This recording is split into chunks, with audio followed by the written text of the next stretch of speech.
Adanya pusat tekanan rendah yang dekat dengan Pulau Bali menjadi salah satu penyebab terjadinya cuaca ekstrim di wilayah Bali Tengah dan Selatan.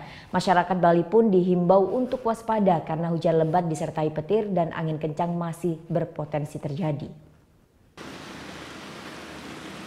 Januari dan Februari merupakan puncak dari musim penghujan. Tidak heran dalam beberapa hari terakhir Bali selalu diguyur hujan. Namun hujan yang kali ini terjadi di wilayah Bali dibarengi dengan kondisi cuaca ekstrim, sehingga menyebabkan intensitas hujan yang terjadi khususnya di wilayah Bali Selatan dan Tengah cukup tinggi.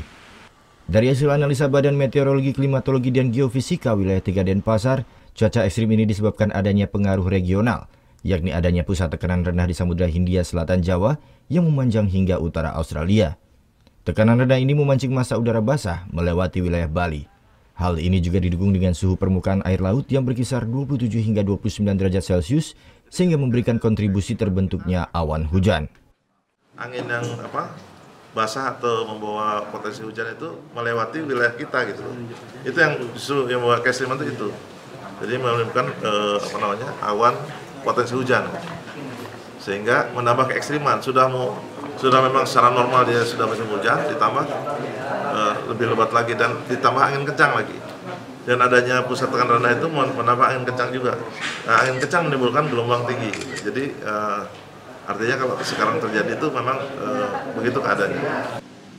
BMKG menghimbau kepada masyarakat untuk waspada terhadap kondisi cuaca ekstrim yang terjadi saat ini.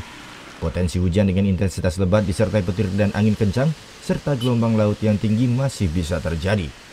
Sementara prediksi 3 hari ke depan, wilayah Bali pada umumnya masih terjadi hujan dengan intensitas ringan dan sedang. Sedangkan ketinggian gelombang di perairan Bali Utara mencapai 2 meter. Untuk perairan Bali Selatan diprediksi ketinggian gelombang mencapai 3 meter. Nelayan dan pelaku wisata bahari diharapkan untuk tetap mewaspadai ketinggian gelombang ini. Surya Senja melaporkan untuk NET.